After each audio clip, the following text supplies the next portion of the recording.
The Fate of Faustina. Margari e perso Salvatore, Margari ma l'uomo è cacciatore, Margari non c'è colpa tu, che lo che è fatto e non parliamo più. A piano organ was pouring the metallic music through our open windows, while a voice of brass brayed the words which I have since obtained and print above for identification by such as know their Italy better than I. They will not thank me for reminding them of a tune so lately epidemic in that land of aloes and blue skies, but at least it is unlikely to run in their heads as the ribald accompaniment to a tragedy, and it does in mine. It was in the early heat of August, and the hour that of the lawful and necessary siesta, for such as turn night into day. I was therefore shutting my window in a rage, and wondering whether I should not do the same for Raffles, when he appeared in the silk pyjamas to which the chronic solicitude of Dr. Theobald confined him from morning to night. "Don't do that, Bunny," said he. "I rather like that thing, and want to listen. What sort of fellows are they to look at, by the way?" I put my head out to see, it being a primary rule of our quaint establishment that Raffles must never show himself at any of the windows. I remember now how hot the sill was to my elbows as I leant upon it and looked down in order to satisfy a curiosity in which I could see no point. "Dirty-looking beggars," said I over my shoulder. "Dark as dark, blue chins, oleaginous curls, and earrings, ragged as they make them, but nothing picturesque in their rags." "Neapolitans all over," murmured Raffles behind me. "And that's a characteristic touch. The one fellow singing while the other grinds. They always have that out there." "He's rather a fine chap, the singer," said I as the song ended. "My hat, what teeth! He's looking up here, all grinning all round his head. Shall I chuck him anything?" "Well, I have no reason to love the Neapolitans, but it takes me back. Yes, here you are, one each." It was a couple of half-crowns that Raffles put into my hand, but I had thrown them into the street for pennies before I saw what they were. Thereupon I left the Italians bowing to the mud as well they might, and I turned to protest against such wanton waste. But Raffles was walking up and down, his head bent, his eyes troubled, and his one excuse disarmed remonstrance. "They took me back," he repeated. "My God, how they took me back." Suddenly he stopped in his stride. "You don't understand, Bunny, old chap. But if you like, you shall. I always meant to tell you some day, but never felt worked up to it before. It's not the kind of thing one talks about for talking's sake. It isn't a nursery story, Bunny, and there isn't a laugh in it from start to finish. On the contrary, you have often asked me what turned my hair grey, and now you are going to hear." This was promising, but Raffles's manner was something more. It was unique in my memory of the man. His fine face softened and set hard by turns. I never knew it so hard. I never knew it so soft. And the same might be said of his voice, now tender as any woman's, now flying to the other extreme of equally unwanted ferocity. But this was toward the end of his tale. The beginning he treated characteristically enough, though I could have wished for a less cavalier account of the island of Elba, whereupon his own showing he had met with such humanity. "Deadly, my dear Bunny, is not the word for that glorified snag, or for the mollusks, its inhabitants. But they started by wounding my vanity, so perhaps I am prejudiced after all.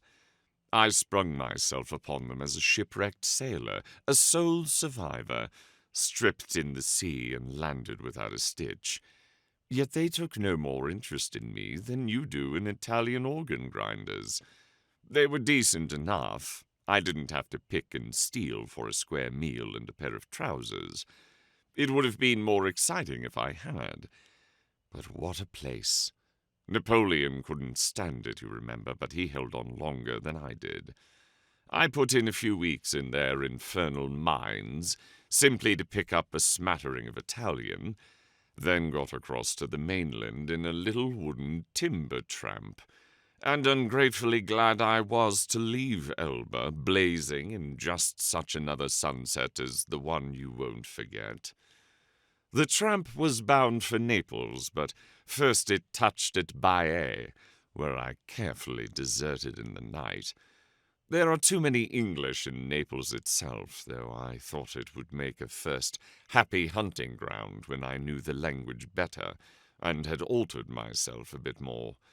Meanwhile, I got a billet of several sorts on one of the loveliest spots that I ever struck on all my travels. The place was a vineyard, but it overhung the sea, and I got taken on as tame sailor-man and emergency bottle-washer. The wages were the noble figure of 1.5 lira, which is just over a bob a day, but there were lashings of sound wine for one and all, and better wine to bathe in. And for 8 whole months, my boy, I was an absolutely honest man. The luxury of it, Bunny. I out-Heroded Herod, wouldn't touch a grape, and went in the most delicious danger of being knifed for my principles by the thieving crew I had joined. It was the kind of place where every prospect pleases, and all the rest of it, especially all the rest. But may I see it in my dreams till I die, as it was in the beginning, before anything began to happen. It was a wedge of rock sticking out into the bay, thatched with vines, and with the rummiest old house on the very edge of all, a devil of a height above the sea.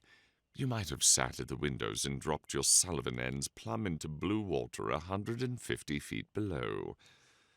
From the garden behind the house, such a garden, Bunny, oleanders and mimosa, myrtles, rosemaries, and rectangles of fiery, untamed flowers. In the corner of this garden was the top of a subterranean stair down to the sea. At least there were nearly 200 steps tunneled through the solid rock. Then an iron gate, and another 80 steps in the open air. And last of all, a cave fit for pirates, a penny plain and tuppence coloured. This cave gave upon the sweetest little thing in coves, all deep blue water and honest rocks. And here I looked after the vineyard shipping, a pot-bellied tub with a brown sail and a sort of dinghy. The tub took the wine to Naples, and the dinghy was the tub's tender. The house above us was said to be on the identical site of a subterranean retreat of the admirable Tiberius. There was the old sinner's private theatre, with the tiers cut clean to this day, the well where he used to fatten his lampreys on his slaves, and a ruined temple of those ripping old Roman bricks, shallow as dominoes and ruddier than the cherry. I never was much of an antiquary, but I could have become one there if I'd had nothing else to do. But I had lots. When I wasn't busy with the boats, I had to trim the vines or gather the grapes, or even help make the wine itself in a cool, dark, musty vault underneath the temple that I can see and smell as I jaw. And can't I hear it and feel it, too? Squish, squash, bubble. Squash, squish, guggle. And your feet as though you had been wading through slaughter to a throne. Yes, Bunny, you mightn't think it, but this good right foot that never was on the wrong side of the crease when the ball left my hand has also been known to crush the lees of pleasure from sanguine grapes of pain. He made a sudden pause, as though he had stumbled on the truth in jest. His face filled with lines. We were sitting in the room that had been bare when first I saw it. There were basket chairs and a table in it now, all meant ostensibly for me, and hence Raffles would slip to his bed, with schoolboy relish at every tinkle of the bell. This afternoon we felt fairly safe, for Theobald had called in the morning, and Mrs. Theobald still took up much of his time. Through the open window we could hear the piano organ and Margaree a few hundred yards further on. I fancied Raffles was listening to it while he paused. He shook his head abstractedly when I handed him the cigarettes, and his tone hereafter was never just what it had been. I don't know, Bunny, whether you're a believer in transmigration of souls. I have often thought it easier to believe than lots of other things, and I have been pretty near believing it myself, since I had my being on that villa of Tiberius. The brute who had it in my day, if he isn't still running it with a whole skin, was or is as cold-blooded a blackguard as the worst of the emperors. But I have often thought he had a lot in common with Tiberius. He had the great high sensual Roman nose, eyes that were sinks of iniquity in themselves, and that swelled with fatness like the rest of him, so that he wheezed if he walked a yard. Otherwise rather a fine beast to look at, with a huge grey moustache like a flying gull, and the most courteous manners even to his men. But one of the worst, Bunny, one of the worst that ever was. It was said that the vineyard was only his hobby. If so, he did his best to make his hobby pay. He used to come out from Naples for the weekends, in the tub when it wasn't too rough for his nerves, and he didn't always come alone. His very name sounded unhealthy. Corbucci. I suppose I ought to add that he was a count, though counts are 2 a penny in Naples, and in season all the year round. He had a little English, and liked to air it upon me, much to my disgust. If I could not hope to conceal my nationality as yet, I at least did not want to have it advertised. And the swine had English friends. When he heard that I was bathing in November, when the bay was still as warm as new milk, he would shake his wicked old head and say, "You are very audacious. You are very audacious," and put on no end of side before his Italians. By God, he had pitched upon the right word unawares, and I let him know it in the end. But that bathing, Bunny, it was absolutely the best I ever had anywhere. I said just now the water was like wine. In my own mind I used to call it blue champagne, and was rather annoyed that I had no one to admire the phrase. Otherwise, I assure you that I missed my own particular kind very little indeed, though I often wished that you were there, old chap, particularly when I went for my lonesome swim. First thing in the morning, when the bay was all rose leaves, and last thing at night, when your body caught phosphorescent fire. Ah, yes, it was a good enough life for a change, a perfect paradise to lie low in. Another Eden until... my poor Eve. And he fetched a sigh that took away his words. Then his jaws snapped together, and his eyes spoke terribly while he conquered his emotion. I pen the last word advisedly. I fancy it is one which I have never used before in writing of A.J. Raffles, for I cannot at the moment recall any other occasion upon which its use would have been justified. On resuming, however, he was not only calm but cold, and this flying for safety to the other extreme is the single instance of self-distrust which the present Achates can record to the credit of his impious Aeneas. "I called the girl Eve," said he. "Her real name was Faustina, and she was one of a vast family who hung out in a hovel on the inland border of the vineyard. And Aphrodite rising from the sea was less wonderful, and not more beautiful than Aphrodite emerging from that hole. It was the most exquisite face that I ever saw, or shall see in this life. Absolutely perfect features, A skin that reminded you of old gold, so delicate was its bronze. Magnificent hair, not black but nearly, and such eyes and teeth as would have made the fortune of a face without another point. I tell you, Bunny, London would go mad about a girl like that. But I don't believe there's such another in the world. And there she was, wasting her sweetness upon that lovely but desolate little corner of it. Well, she did not waste it upon me. I would have married her, and lived happily ever after in such a hovel as her people's, with her, only to look at her, for the rest of my days. I could have lain low and remained dead, even to you. And that's all I'm going to tell you about that, Bunny. Cursed be he who tells more. Yet don't run away with the idea that this poor Faustina was the only woman I ever cared about. I don't believe in all that only rot. Nevertheless, I tell you that she was the one being who ever entirely satisfied my sense of beauty. And I honestly believe I could have chucked the world and been true to Faustina for that alone. We met sometimes in the little temple I told you about, sometimes among the vines, now by honest accident, now by flagrant design, and found a ready-made rendezvous, romantic as one could wish, in the cave down all those subterranean steps. Then the sea would call to us, my blue champagne, my sparkling cobalt, and there was the dinghy ready to our hand. Oh, those nights!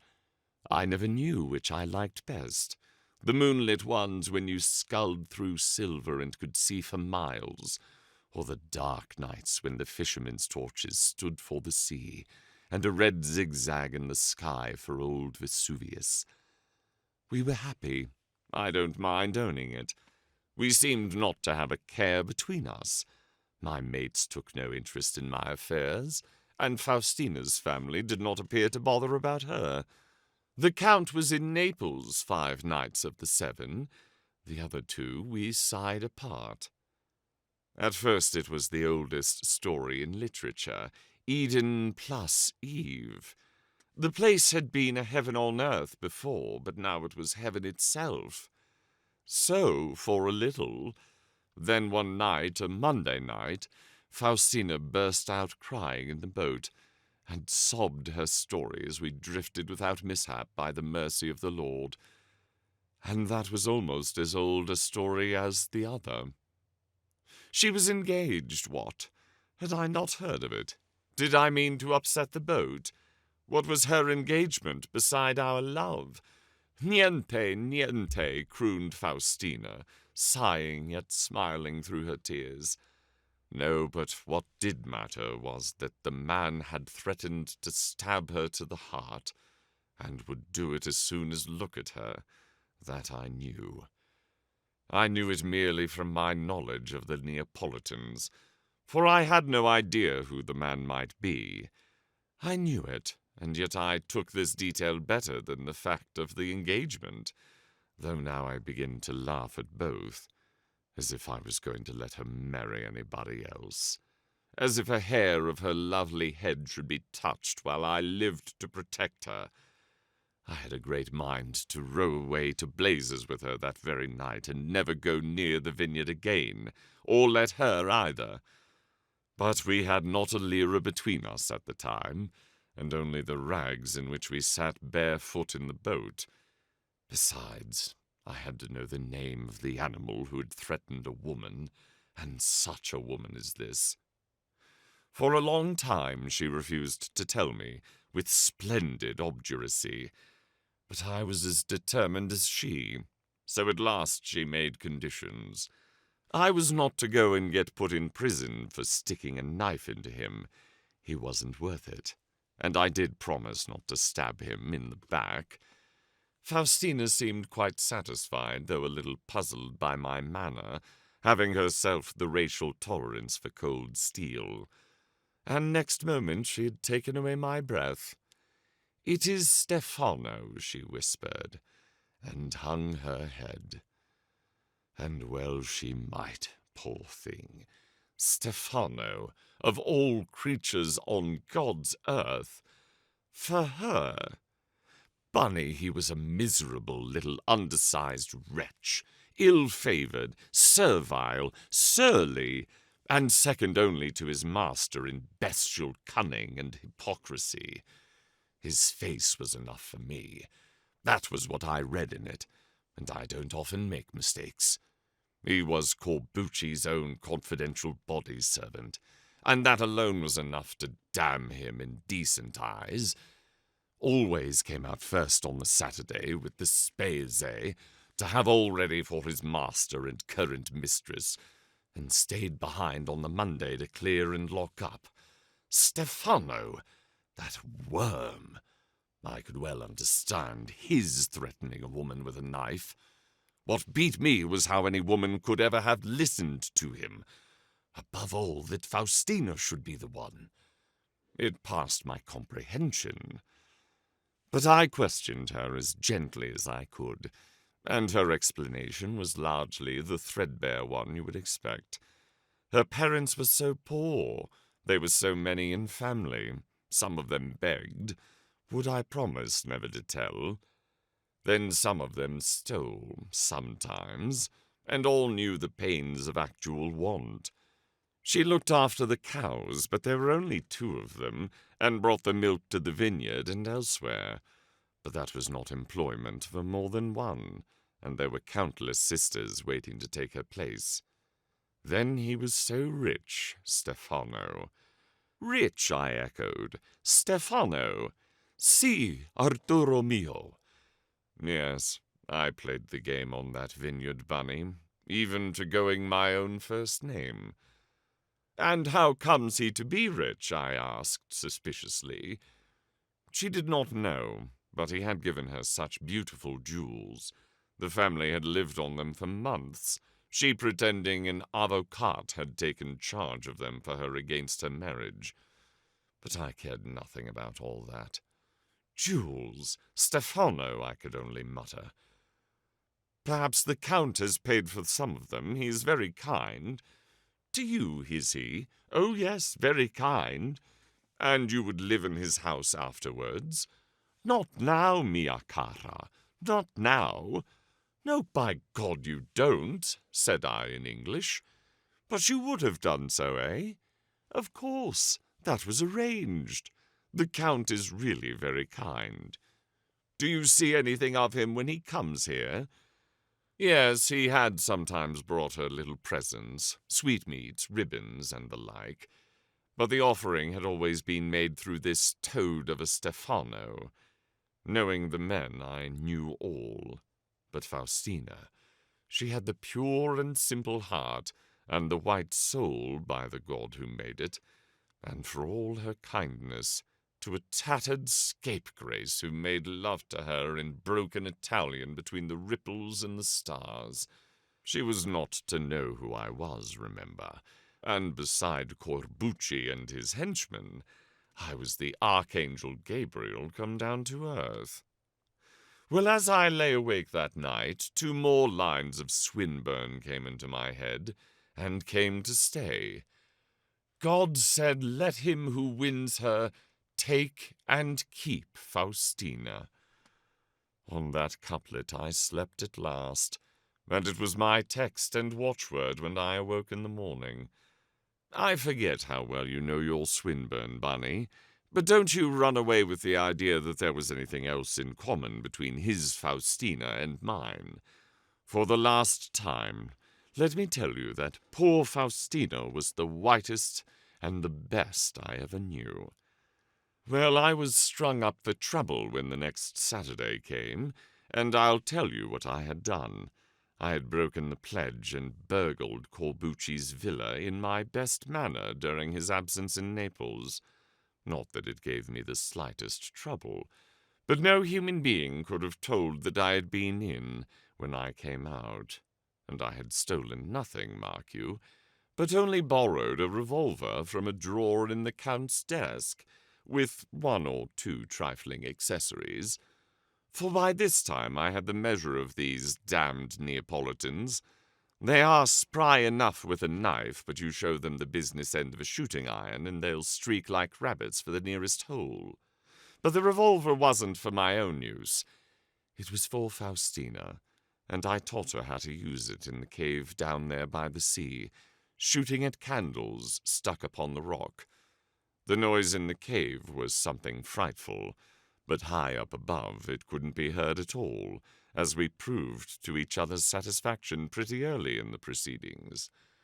So now Faustina was armed with munitions of self-defense, and I knew enough of her character to entertain no doubt as to their spirited use upon occasion. Between the two of us, in fact, our friend Stefano seemed tolerably certain of a warm weekend. But the Saturday brought word that the Count was not coming this week, being in Rome on business and unable to return in time. So for a whole Sunday we were promised peace, and made bold plans accordingly. There was no further merit in hushing this thing up. Let him who wins her take and keep Faustina. Yes, but let him win her openly, or lose her and be damned to him. So on the Sunday I was going to have it out with her people, with the Count and Stefano as soon as they showed their noses. I had no inducement, remember, ever to return to surreptitious life within a cab fare of Wormwood Scrubs. Faustina and the Bay of Naples were quite good enough for me, and the prehistoric man in me rather exulted in the idea of fighting for my desire. On the Saturday, however, we were able to meet for the last time as heretofore, just once more in secret, down there in the cave, as soon as might be after dark. Neither of us minded if we were kept for hours. Each knew in the end that the other would come. And there was a charm of its own even in waiting with such knowledge. But that night I did lose patience, not in the cave, but up above, where first on one pretext and then on another, the direttore kept me going until I smelt a rat. He was not given to exacting overtime, this direttore, whose only fault was his servile subjection to our common boss. It seemed pretty obvious, therefore, that he was acting upon some secret instructions from Corbucci himself, and the moment I suspected this, I asked him to his face if it was not the case. And it was.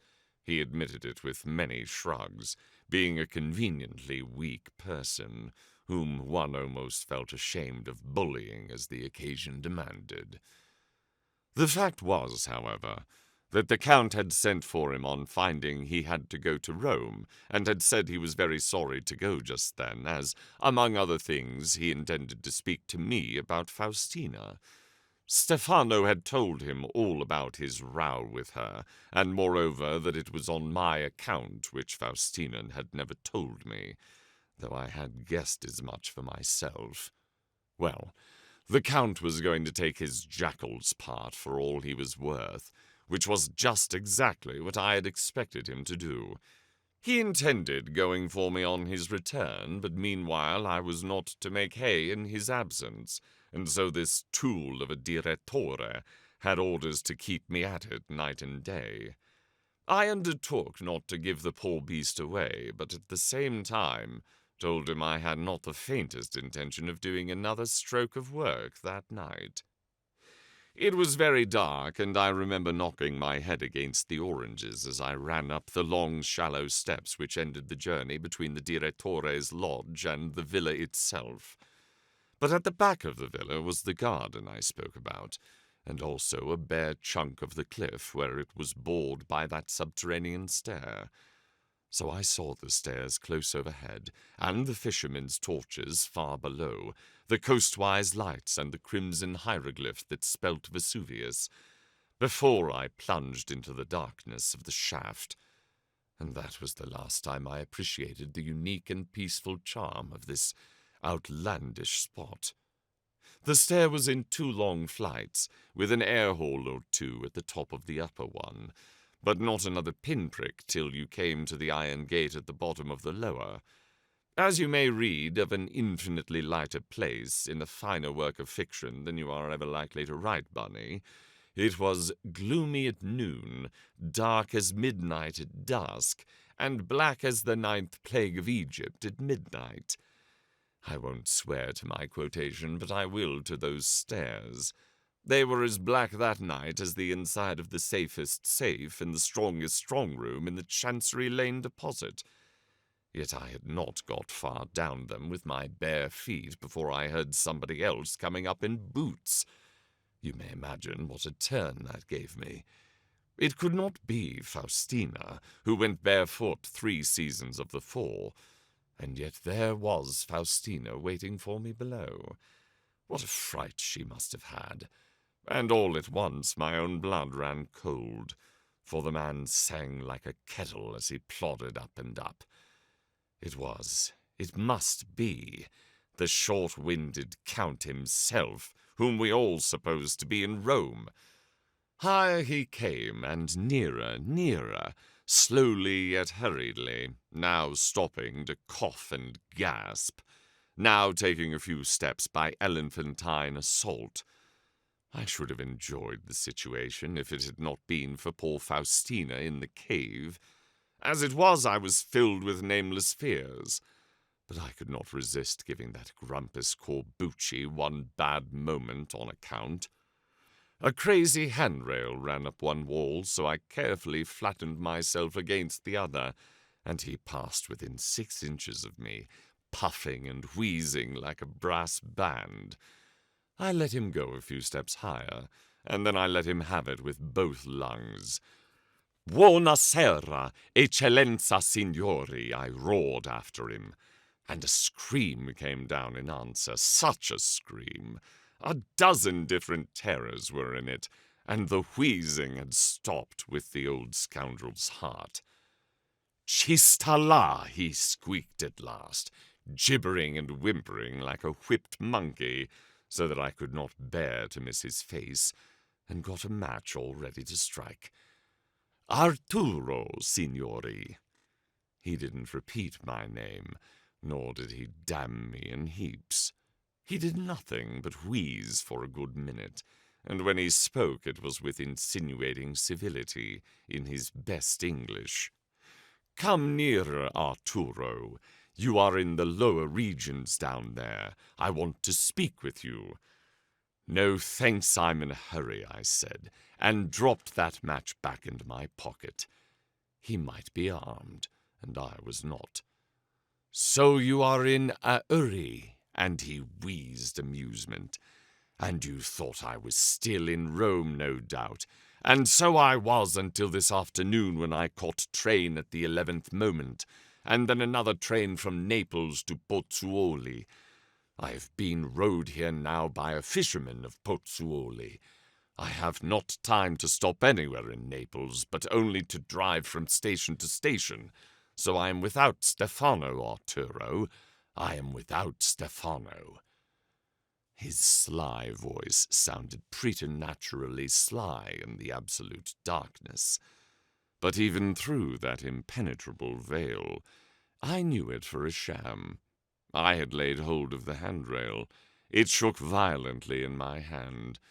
He also was holding it where he stood, and these suppressed tremors, or rather their detection in this way, struck a strange chill to my heart, just as I was beginning to pluck it up. "It is lucky for Stefano," said I, grim as death. "Ah, but you must not be too hard on him," remonstrated the Count. "You have stole his girl. He speak with me about it, and I wish to speak with you. It is very audacious, Arturo, very audacious. Perhaps you are even going to meet her now, eh?" I told him straight that I was. "Then there is no hurry, for she is not there." "You didn't see her in the cave," I cried, too delighted at the thought to keep it to myself. "I had no such fortune," the old devil said. "She is there all the same. I only wish I had known. And I've kept her long enough." In fact, I threw this over my shoulder as I turned and went running down. I hope you will find her." His malicious voice came croaking after me. "I hope you will, I hope so." And find her I did. Raffles had been on his feet some time, unable to sit still or to stand, moving excitedly about the room. But now he stood still enough, his elbows on the cast-iron mantelpiece, his head between his hands. "Dead?" I whispered, and he nodded to the wall. There was not a sound in the cave. There was no answer to my voice. Then I went in, and my foot touched hers, and it was colder than the rock. Bunny, they had stabbed her to the heart. She had fought them, and they had stabbed her to the heart. "You say they?" I said gently as he stood in heavy silence, his back still turned. "I thought Stefano had been left behind." Raffles was round in a flash, his face white-hot, his eyes dancing death.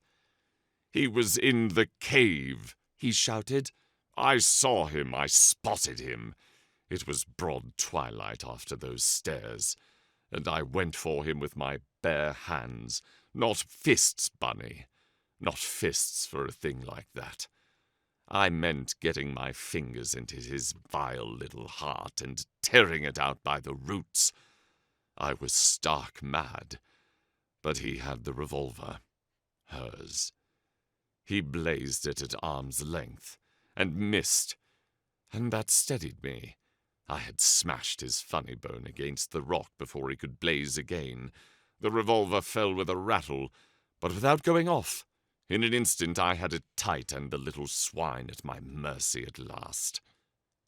"You didn't show him any?" "Mercy? With Faustina dead at my feet? I should have deserved none in the next world if I had shown him any in this. No, I just stood over him with the revolver in both hands, feeling the chambers with my thumb, and as I stood, he stabbed at me, but I stepped back to that one and brought him down with a bullet in his guts.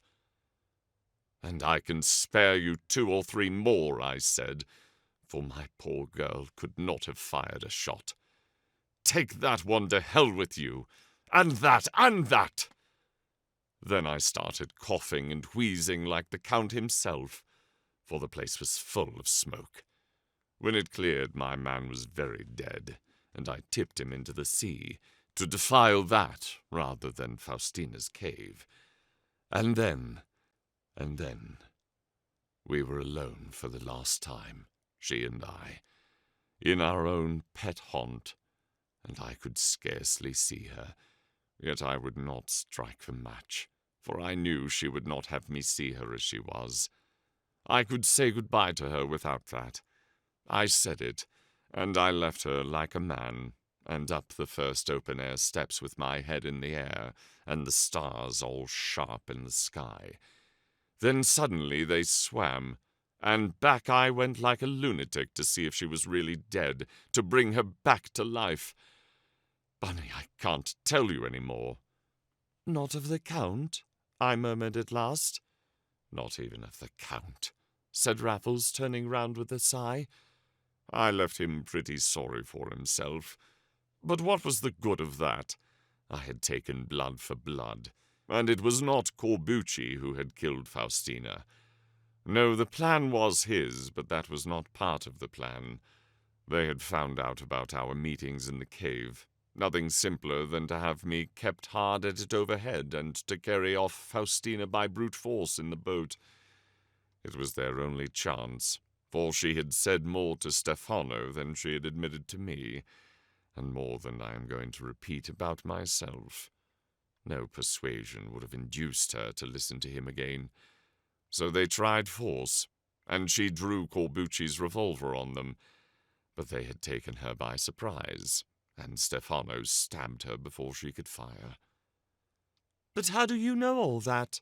I asked Raffles, for his tale was going to pieces in the telling, and the tragic end of poor Faustina was no ending for me. "Oh," said he, I had it from Corbucci at his own revolver's point.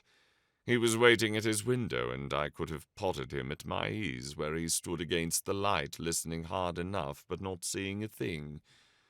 So he asked whether it was Stefano, and I whispered, "Si, signore," and then whether he had finished Arturo, and I brought the same shot off again. He had let me in before he knew who was finished and who was not. And did you finish him?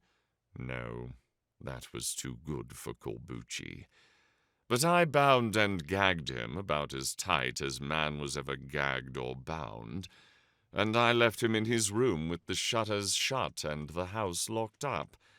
The shutters of that old place were 6 inches thick, and the walls nearly 6. That was on the Saturday night, and the Count wasn't expected at the vineyard before the following Saturday. Meanwhile, he was supposed to be in Rome. But the dead would doubtless be discovered next day, and I'm afraid this would lead to his own discovery with the life still in him. I believe he figured on that himself, for he sat threatening me gamely till the last. You never saw such a sight as he was, with his head split in two by a ruler tied to the back of it, and his great mustache pushed up into his bulging eyes. But I locked him up in the dark without a qualm, and I wished and still wish him every torment of the damned. And then? The night was still young, and within 10 miles there was the best of ports in a storm, and hundreds of holds for the humble stowaway to choose from. But I didn't want to go further than Genoa, for by this time my Italian would wash, so I chose the old Norddeutsche Lloyd, and had an excellent voyage in one of the boats slung inward over the bridge. That's better than any hold, Bunny, and I did splendidly on oranges brought from the vineyard. And at Genoa? At Genoa I took to my wits once more, and have been living on nothing else ever since. But there I had to begin all over again, and at the very bottom of the ladder. I slept in the streets. I begged. I did all manner of terrible things, rather hoping for a bad end, but never coming to one. Then one day I saw a white-headed old chap looking at me through a shop window, a window I had designs upon, and when I stared at him, he stared at me, and we wore the same rags. So I had come to that, but one reflection makes many. I had not recognized myself. Who on earth would recognize me? London called me, and here I am. Italy had broken my heart, and there it stays. Flippant as a schoolboy one moment, playful even in the bitterness of the next, and now no longer giving way to the feeling which had spoiled the climax of his tale, Raffles needed knowing as I alone knew him for a right appreciation of those last words. That they were no mere words, I know full well. That but for the tragedy of his Italian life, that life would have sufficed him for years, if not forever, I did and still do believe. But I alone see him as I saw him then, the lines upon his face, and the pain behind the lines. How they came to disappear, and what removed them, you will never guess. It was the one thing you would have expected to have the opposite effect, the thing indeed that had forced his confidence. The organ and the voice once more beneath our very windows. Margherita de Pareta era sarata de signor, se pugneva sempre detta per pensare a Salvator. Margari è perso Salvatore, Margari ma l'uomo è cacciatore, Margari non c'è colpa tu, che lo che è fatto e non parliamo più. I simply stared at Raffles. Instead of deepening, his lines had vanished. He looked years younger, mischievous and merry and alert as I remembered him of old in the breathless crisis of some madcap escapade. He was holding up his finger. He was stealing to the window. He was peeping through the blind as though our side street was Scotland Yard itself. He was stealing back again, all revelry, excitement, and suspense. I half thought they were after me before. said he. "That was why I made you look. I daren't take a proper look myself, but what a jest if they were! What a jest!" "Do you mean the police?" said I. "The police! Bunny, do you know them and me so little that you can look me in the face and ask such a question? My boy, I'm dead to them, off their books, a good deal deader than being off the hooks. Why, if I went to Scotland Yard this minute to give myself up, they'd chuck me out for harmless lunatic. No, I fear an enemy nowadays, and I go in terror of the sometime friend, but I have the utmost confidence in the dear police."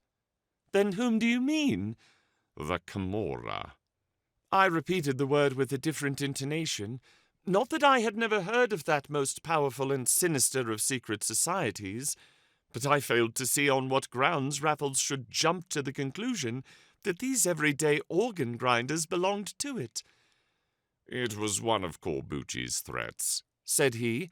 "If I killed him, the Camorra would certainly kill me. He kept on telling me so.